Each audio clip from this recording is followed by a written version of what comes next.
Today we're going to hear from the former CEO of Interstates Electric, Larry Den Herter. Larry retired in 2016 from his company. He is currently in Florida, so we're doing this through a Zoom format. Larry befriended me probably 15 years ago. And boy, I'm forever grateful for that. He was a real mentor. He invested in me, invested in our company, much like many people invested in him throughout his career.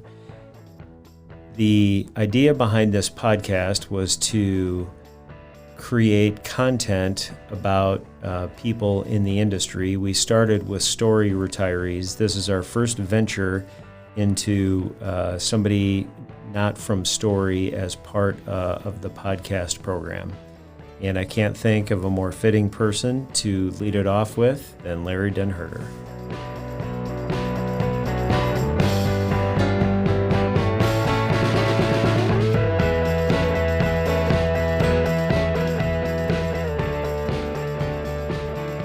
All right, well, let's fire this bad boy up. So Sure. Tell me about where you grew up and when was that? I grew up in Sioux Center, Iowa. I am 69 years old, so you can tell that I Do the math on that. born in 51. Yep. And so I grew up in that area, pretty much stayed around that area until I went to college. Went to the University of South Dakota. So you were, how many siblings do you have? I have two younger brothers who I taught a lot of lessons in life I'm sure you did. until they grew up and said, okay, we got to stop this or somebody's going to get hurt and it's going to be me. Yeah. And one of them's bigger than I am.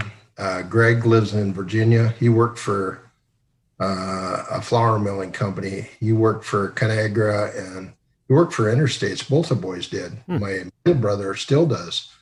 He's our facilities guy in Sioux Center. Okay. He's in charge of all the buildings. And then I have an older sister who lives in Minneapolis. So you were not the oldest. I thought you were the oldest, but your sister is older than you. Right. Well, actually, if you study birth order, if there's a female first and a male second, it's like two oldest. So we had two oldest in our family. Oh, darn. So tell me about your folks. What did they do? Yep. We lived a couple miles outside of town on a hard surface road. My mother was a registered nurse and worked in the Sioux Center Hospital for 45 years, which created some interesting times because we'd walk over there after catechism, and then my dad would pick my sister and I up from the hospital because mom worked 3 to 11. We also learned how to cook and make sure we did the dishes. Sure. On those nights she was working because we had hell to pay if we didn't. And we lived on a farm and we worked the land where we lived. And then my dad crop shared with a brother-in-law on 2 farms. And then my dad had a series of ag-related businesses. For a long time, he had high-boy weed sprayers. And he and the neighbor guy were in partnership, and they had a deal worked out with John Deere, and they'd get a test prototype every year, a new model to test out. So they'd be testing this or that. And they had 3 or 4 sprayers at the peak of those high boy John Deeres. And then he also had a fertilizer truck that he hauled fertilizer, and then ag lime. That's where he ended up hauling ag lime into Sioux County from Gilmer City. And so grew up, we were very blessed. We weren't wealthy, but we were well taken care of. And being Dutch parents, my parents were very frugal. Sure. And careful, I call it. Yeah. So I grew up Catholic, and they called it Yeah, catechism. Did you grow up Dutch Reformed then, and was that it referred to catechism as well? exactly. And I grew up in the Reformed Church of America, which is different than Dutch Reformed, Okay. but it's a kind of a it's pretty close to it, it's in the Protestant family Yep. and didn't have all the old traditional Dutch stuff. My parents did speak Dutch, and I learned enough to understand what they were saying when they were talking about stuff they didn't want us to Sure. understand. But yeah, we had Sunday school on Sunday. We went to church, fairly conservative family on Thursday night during the school year. Then we had catechism, which was deeper dig into the religious training. So, Sure. Sure.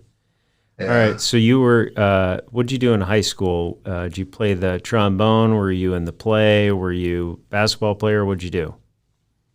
I sang in the choir and in the boys glee club, boys choir. Okay. I played the tuba. I played football. I tried track for a few years and did the weight stuff, the discus and shot put, mostly discus.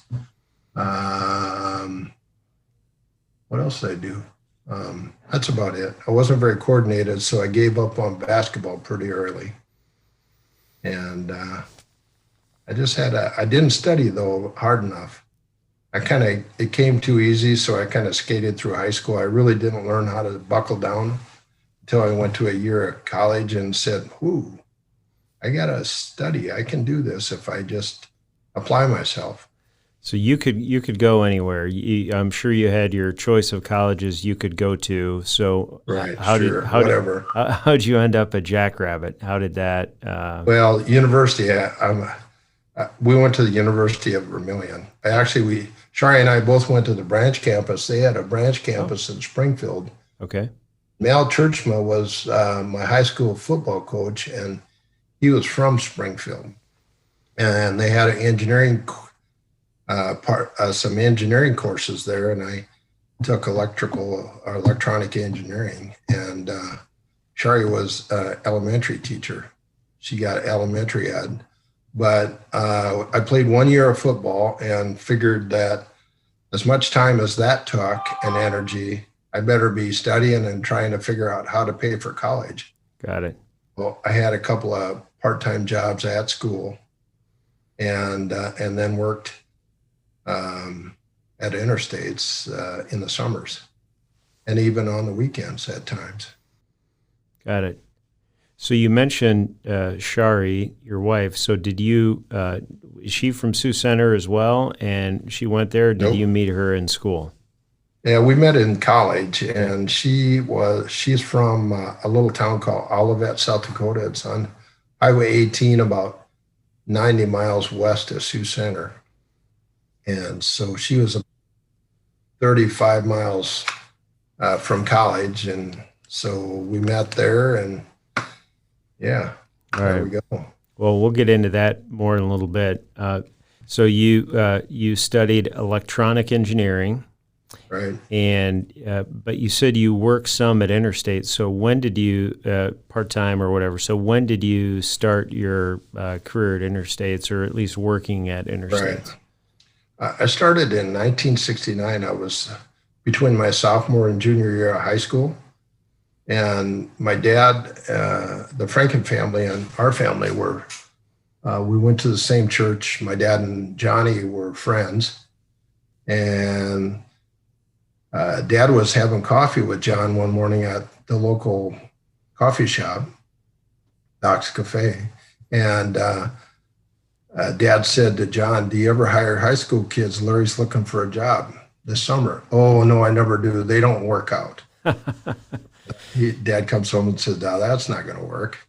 And I'd worked for a contractor, a carpenter, a couple summers. I did that about 2 or 3 summers.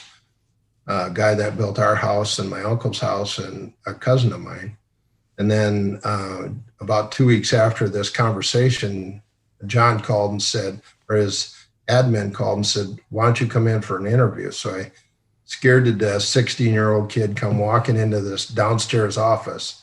And I still remember everybody smoked back in the day, and it smelled like Salem cigarettes. Yeah. That menthol smell, you never Yep. forget it. And he hired me, and I worked 6 summers before I graduated from college. And summers, weekends, we this was part of that tenure during that period was during the IBP expansion strike breaking days. Okay.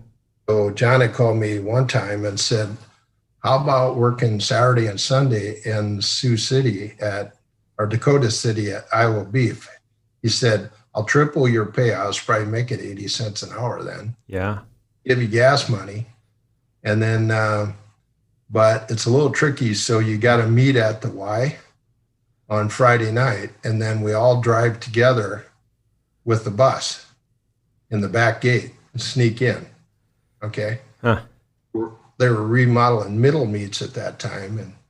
And so as their strikers are out front, we're come in the back gate and we are helping them reset that whole middle meets. This is kind of before, as they were migrating towards packaged beef and breaking the halves down more so in production beef. But I worked various projects. And then the year I graduated from college, I worked a year in a feed mill for Allied Feed Mill in Columbus, Nebraska. And I worked with one of our senior superintendents at that time. And basically, I looked at that. I didn't know how to weld. I was not a typical farm kid. Sure. And he'd set up little experiments for me. Okay, fix this, figure this out. And so a lot of times after work, I'd go back to work for an hour or so and try and troubleshoot this circuit or that circuit. Why doesn't this starter work?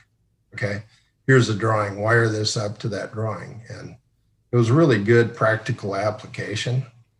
And after Daryl Ramhorst, my mentor, he really started that same way. So as we started bringing other engineers on board, we felt it was pretty important for those young, inexperienced engineers to go through that kind of training program. Sure. On field or in field, hands on. All right. So you started. Did you start then as an electrician? Did you after you graduated, or were you an engineer? What did that look like? I worked as a electrician in the field for about 10 months. I worked all the way through one project, and then in 75, we moved back from Columbus, Nebraska to Sioux Center. And then I worked as a project engineer doing project design. We did a lot of design build work at that time, a lot of feed and grain stuff. Yep. And we started building control panels then, but mostly we do the design or have a design criteria and we'd have somebody build them. And eventually we got into building our own. So you're back in the early 70s. How many people worked at Interstates, and where did you do your work? We when I started in 69, we were less than 20 people. And probably 15 or so. And, we had worked we were working all over the country, no international stuff at that time yet, but Bud had done a project in Dunkirk, Indiana. And then when I went into the office in 74 or 5, then we were doing a lot of allied jobs. We were working with Todd and Sargent and T.E. Iverson out of Minneapolis, feeding grain people. Right.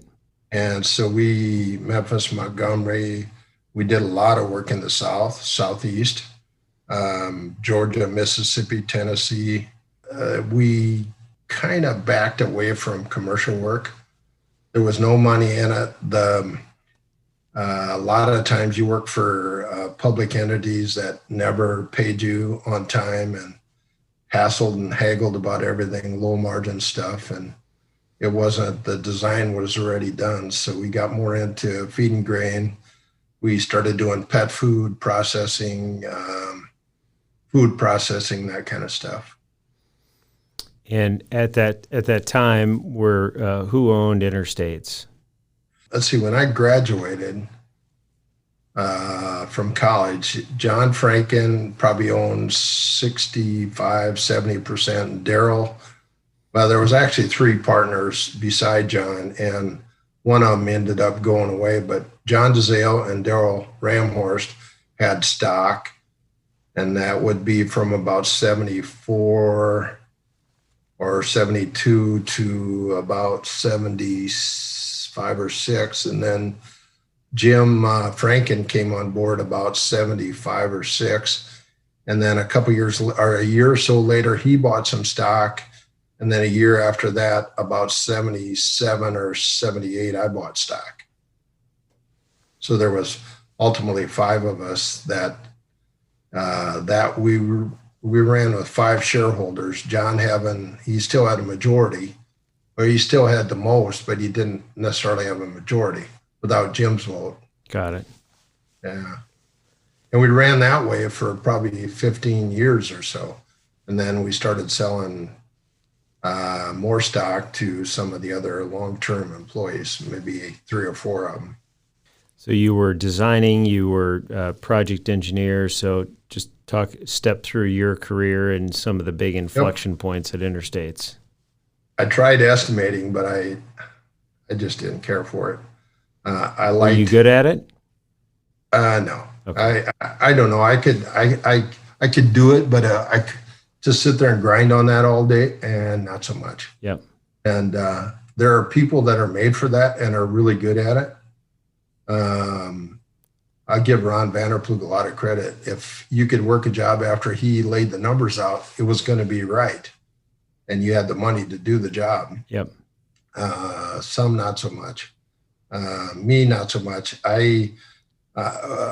As we grew, we decided that we needed to kind of focus on engineering, but we also had to focus on, okay, now we got the job, how are we going to manage it?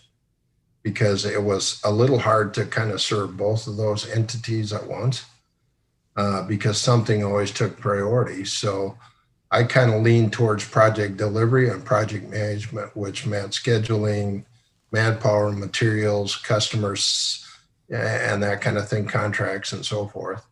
And so once the job we had an estimating department and sales, and that's what Jim led.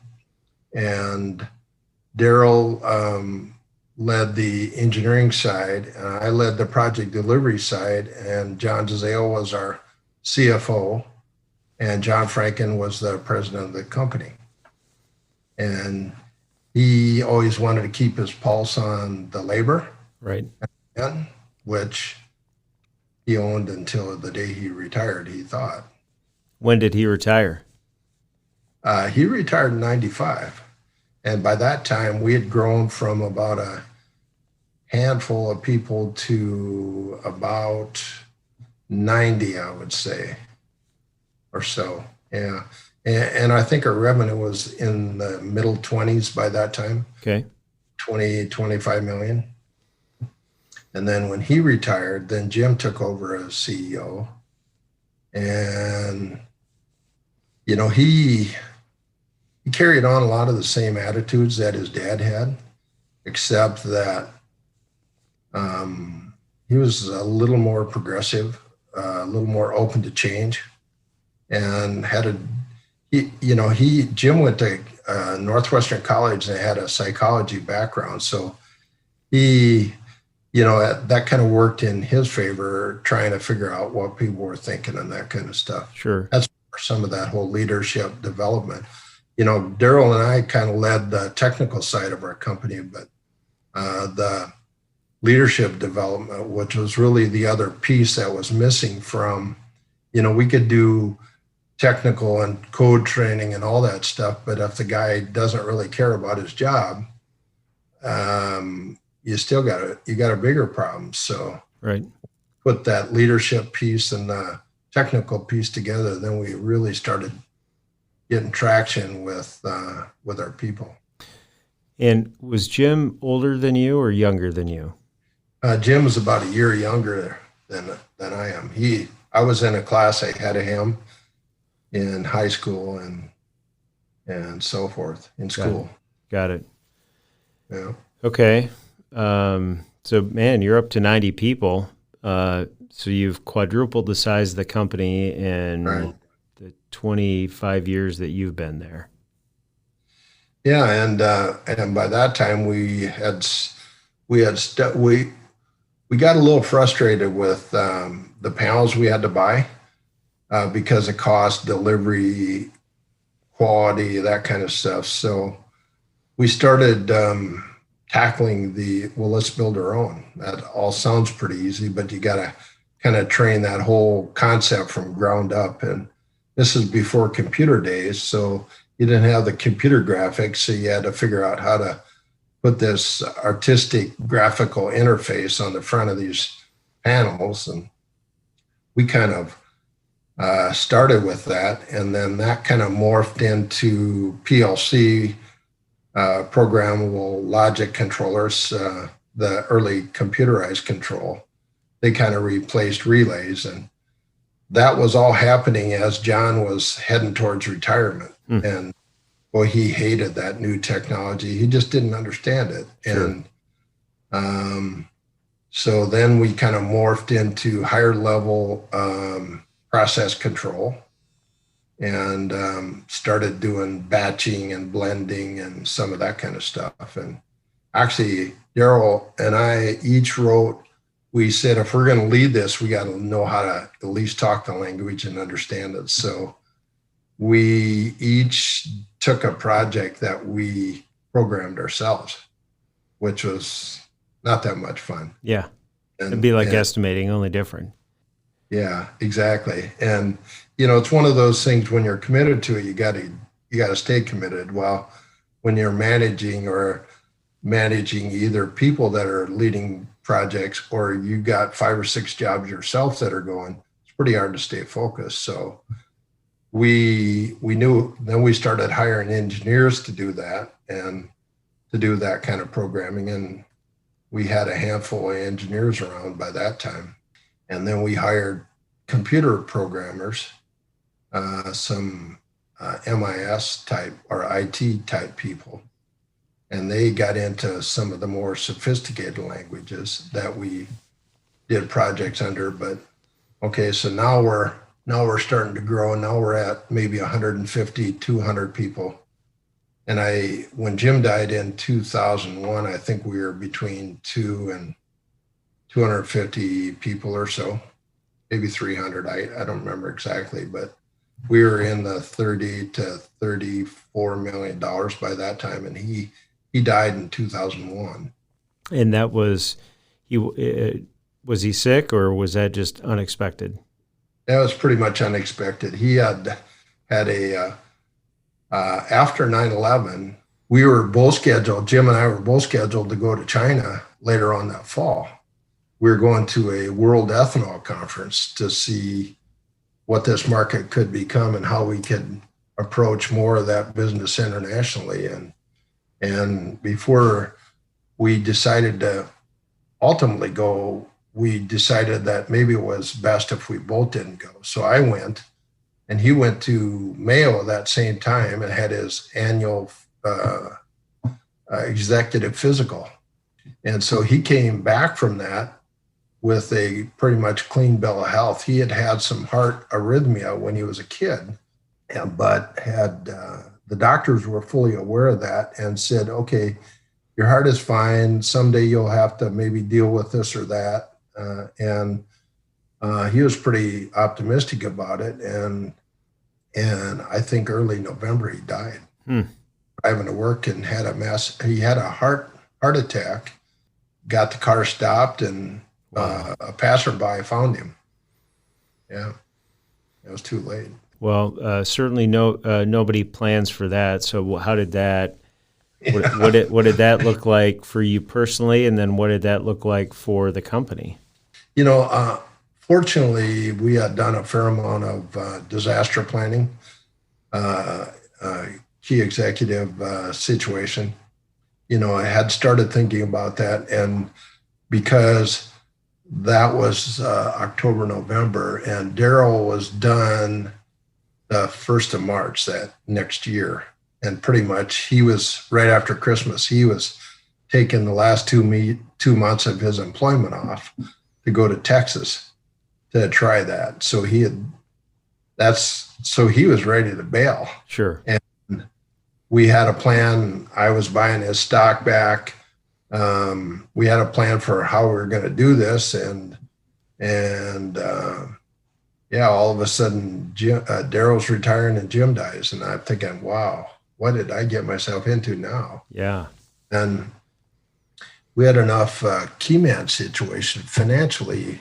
We were okay, but not necessarily leadership wise. And then where's that next generation of shareholders? So we had sold some stock to some of the senior field people, but that was a start. Randy Van Vorst, Wayne McDaniel, Ron Vanderplug, Brandt had some minor shares, and they were starting to develop. But Scott Peterson was around then. Crumrine was there. Jack was around. Doug Post was basically taking over for engineering. So those guys had to basically step up a lot further than they were gonna. Sure. And we had to reset our whole thinking. And we sat down with the bank and said, here's our plans, and this is how we expect to make it happen. And it took probably 6 months to a year to get that fully executed, get all that churn and done. And that's in 2001 is at Jim's death. That's when I became CEO. And prior to that, were you still kind of running the operations, or what was your okay? Yeah, my role had been for that last series of years has been VP of operations, basically. The senior project managers reported to me. I ran very few projects at that time. We had to do a fair amount of collaborative selling on projects where the owners wanted to meet the team or the customer wanted to meet the team. So we'd assemble a team, and then we'd, make a presentation or whatever. And so my job was evolving into more of that sales executive for operations. Right. And when Jim died, we just had to kind of rethink how we were going to lead the company. So I got more out of that operational side. I was totally out by then. Well, soon to be, because it can't go this way. I can't do all that. So right. Crumrine stepped up. We named him as the leader of the construction side. Scott was a CFO and eventually moved beyond that. Jack Wilbur led the automation and control side, and Doug Post led the engineering side, our different disciplines. So that all happened in the early 2000s, and right. All of those guys are either still in place today or retired, right? Yeah, the ones that are retired are that senior bunch of field guys: Randy Van Vorst, yep. Wayne McDaniel, Ron Vanderplug, Brandt retired this past year. Those four. Kenny McQuiston retired before that. He was one of our senior control engineers. Yeah, Norm Scott, our pilot, retired before that. So that's pretty stable, though. I mean, if you think in this day and age for the better part of 20 years for that team to stay together and keep running in maybe some Yeah, different capacities. and that senior bunch of field guys, they kind of managed. Brant was in sales. Randy was one of our senior project executives, and so was Wayne. And Ron was our senior estimator. They stayed in place and gave. We knew we had to plan for not only that generation but the next, and that's why we set up two groups, so to speak. The senior leaders were kind of young, but we always tried to hire people that could take the company farther than what we had. Mm-hmm. So when I hired Dave Crumrine as my direct project management or operations manager or VP or whatever it was, I knew that he could take it. If I took that whole group to here, he was going to take it way up to here. And he made me really proud of the systems, the way they trained and the way we expanded. It's really fun to see young people like that take the reins and run with it. And then there comes a point when you gotta, as he was around for a couple, 2, 3, 4 years, you where you say, if you don't let leaders lead and get out of their way, what do? They get frustrated. Yeah. And so I knew that I needed to do something different. And so when in this whole transition period in 2001 into 2, I was really moving away from the operations side more towards more the senior executive sales, marketing, and that kind of side. I knew all our customers. I know how to put jobs together. A lot of times you just had to have the confidence. They had to have a confidence in leadership team that, So I've known you probably since the early 2000s, but I've only known you in that business development capacity, Right. not really all your operations background, but that allowed you to move pretty seamlessly into that and relate to your team and your customers. Right. I knew all these people. Yep. So you, I know were very active at Interstates, and that was your primary focus. But you're also a Renaissance man that has a lot of other interests in the community and the state, nationally, and associations. Talk about those. Some of that stemmed out of investments. Shari and I had made stock payments to John for a long time. So we figured that we didn't necessarily want all our money in that, Mm-hmm. the company. So once we had our stock paid off, we started investing in this or that and got involved with some commercial rentals and that kind of thing. That was kind of a sideline, but through that we started meeting a lot of people, and even through our business, we met a lot of people. And, early days, John always encouraged us to be good stewards of the community, get involved with JCs, I was on the Sioux Center Public Library Board for a number of years. And I learned a lot. You learn a lot of things. And I was involved with the Sioux Center Hospital on this hospital board. Took the board position and co-chaired the building committee and ended up raising money, and we built a $46 million hospital in Sioux Center, and ultimately they're expanding it right now.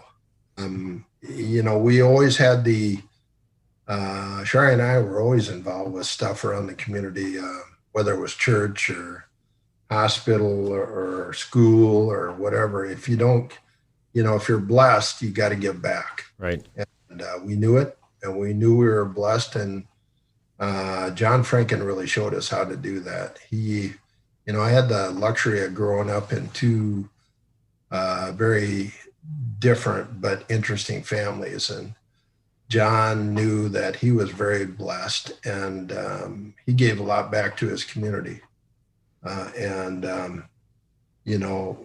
We construction trade associations. Early days, Jim was involved with ABC, and we went to a lot of meetings together. He was a Iowa chapter chairman for a number of years, and then I got on the board later, and I kind of went up through the ranks and did the state thing, both from a leadership and a political and all that stuff, and then got involved with ABC National, which was fun and rewarding. And actually, I got to make the presentation when Dick Johnson became a life member of ABC. That was a true highlight. Yeah, very cool. Fun Very cool. presenting him to the membership.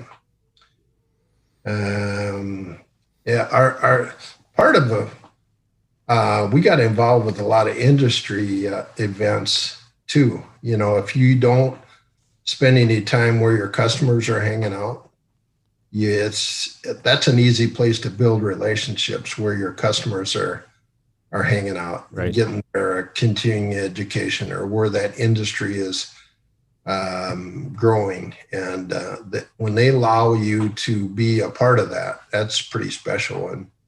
And I think that just like in a lot of things, people buy what they want to buy from who they want to buy it. So think about the cars you buy.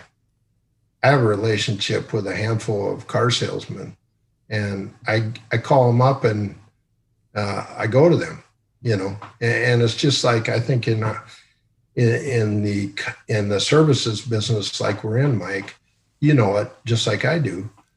You're as good as your last job, but having a good relationship gives you maybe a leg up. It does.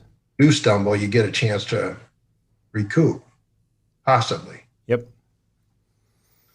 Well, and you also served our state on the Economic Development Authority board as well, right? I did.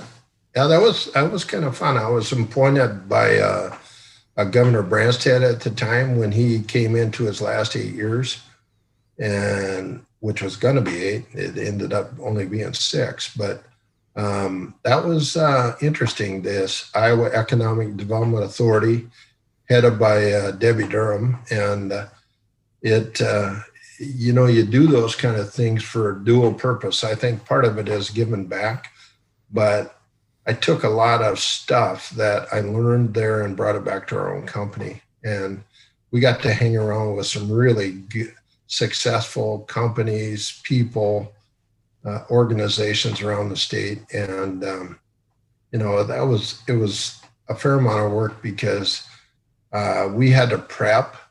And back in the day, we used to get a packet on Thursday or Friday in the overnight mail, and it would be an inch thick, and you had to study all that stuff. Well, in my second year, we went automated, so you could study all this stuff online, which made it easy, but usually you'd get it on Friday for the next Friday meeting. Well, that meant if you were busy all week, you'd spend all weekend trying to figure out what's up. Sure. And so then I was on due diligence for a while, which really did a lot of deep dives into projects that were coming before the board. And then I chaired the board for a couple of years too then. So very interesting, very rewarding. And I think it did a lot of good things for our company too. You mentioned Sioux Center and some of your efforts there. So what was the population of Sioux Center, do you suppose, when you were growing up, and what is it today? Or did you see the community completely change over or refresh? How's it different today?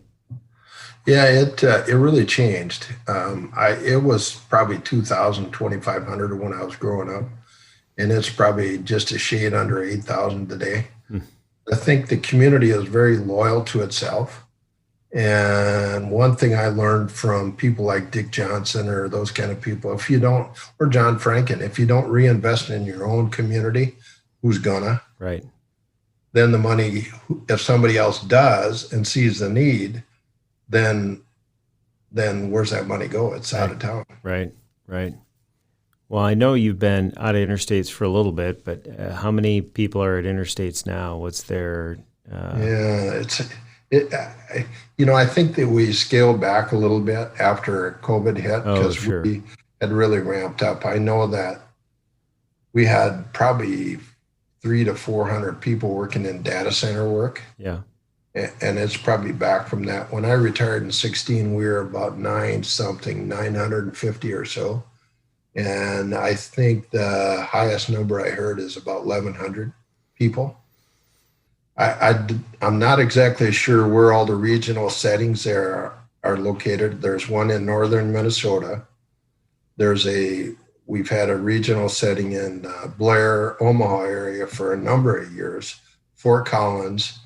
There's a regional setting in Texas. So some of that is to just to give people a stable base Right. in a local area where you're doing a lot of business. Yep. So far earlier in the podcast, we talked about you and Shari, and I know you Yeah. have kids. So tell us about your kids. Actually, Ross and Reed we have twins that are 40 today. I talked Wow. to both of them this morning, and Reed and Rhiannon, his wife Rhiannon, Reed lives in Spirit Lake. He's a veterinarian, and his wife works for Walmart. She's a pharmacist, and they have Zoe and two little girls they adopted from Haiti a year ago. Hmm. So that's been a really busy family. And these little girls are just cute as a button, and they talk really fast and really loud. And they're just living the dream. Perfect. Have been busy. And Ross lives in Yankton. Ross is married to Dina. She's an elementary teacher. Ross is an attorney. He's in private practice. He's a Yankton City attorney. They have two girls, 13 and 10, Harper and Collins, and they're both very good students and work hard. And our youngest, Maggie, she's 35, and she's married to Chad Phelps. And Chad works for Rockwell Aerospace. He's in their finance group. And Maggie's a pharmacy manager for Hy-Vee. And we talked to her last night because her youngest turned 5 yesterday. And she has Penny, I'm going to have some money on my nightstand at the lake because she's going to get arrested today. She's naughty, but she's fun. And Briggs is 7, and he's our only grandson. And she was the youngest pharmacy manager in the chain at 25 or 6. All right. Well, we're going to start to land the plane here. So this is the Pearls of Wisdom segment. This is where, as you look back on your career and your life, and really speaking to people in our industry, what words of encouragement would you have for young people at Interstates, young people at Story, young people anywhere about lessons they can learn from you? Wow, that's it seems like I paid a lot of tuition on these various lessons. If I look at my partners, and I think a lot, I learned a lot from John Franken, Jim Franken, Daryl Ramhorst, John DeZale, Bernie Gackey, Bud Vogelsang. Those people, they were willing to take young people, a young naive person like me, and took me under their wing and spent the time and really helped me develop my places where I could really make a difference in the company. And I think that's something we really worked hard at, is getting the right people sitting in the right seats on the bus. Probably the other thing that I think is hugely important that our young people have to figure out is, when people decide on, unless it's strictly a build or a bid job, which we didn't do very much of that stuff. our work was relationship based, service is relationship based. Even at the doctor's office, if I don't like my doctor, if I don't have a relationship with him, I'm not going to go to him. Yep. So you got to be able to relate to people. And I'm really concerned about the younger generation who, if they're not looking on their damn cell phone or looking at their computer, they can't hold a conversation. And so meeting people where they're at, listening, paying attention, noting what their interests are, build a relationship with people. Because I would have never got to know you if I hadn't built a relationship, or we hadn't built a relationship through Dick. Right. And I think a lot of good things can come out of that because of that. So we're never going to be on a total situation where the computers always make the decision, because you got to have that common sense. And it's not easy. It's not every day is not a sunny day. Right. It's pretty discouraged. And, don't be. Great.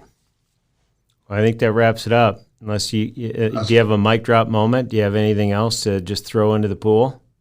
Probably a last note, and I really learned this from John. You got to surround yourself with good people. No matter whether you're a field superintendent or whatever, you got to have good people, and you got to get them pointed in the right direction and let them go. And never bet the farm. We tried not to bet the farm. We might have bet the acreage a few times, or maybe an 80, but never all the land. And young people, if they know how to make decisions, if they know what your core values are and what the company stands for, dependability, integrity, trust, quality, and family, if you make your decisions based on that, you'll never go wrong. Yeah. You may screw up from time to time, but then you'll learn something from that and you'll regroup. Yep. Awesome. It's been a pleasure. I've enjoyed you guys and your company. You got a really neat company. And I enjoyed listening to the podcast. In fact, I'm trying to figure that out. Spotify, that was not in my library. This is an incredible project. I think it's great. We did this interview and then put it in paper, but that's not like talking. This got a way better flavor. I think you can just go and like it, and it'll show up now. Awesome. Thank you. All right. Hey, thanks, Larry.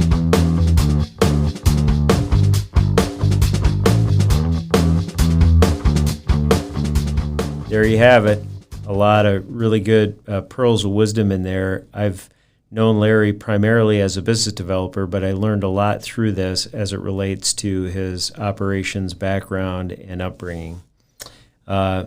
In spite of being quote-unquote careful, i.e. frugal, Larry's very, very generous with his time, very generous with his resources, and as he says in the podcast, gives back a lot. And certainly he's done that for me. He's done that, I know, for his community and his company.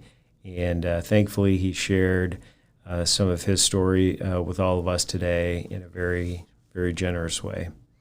So grateful to you, Larry, for joining us and getting us started with a non-story participant in the exit interview.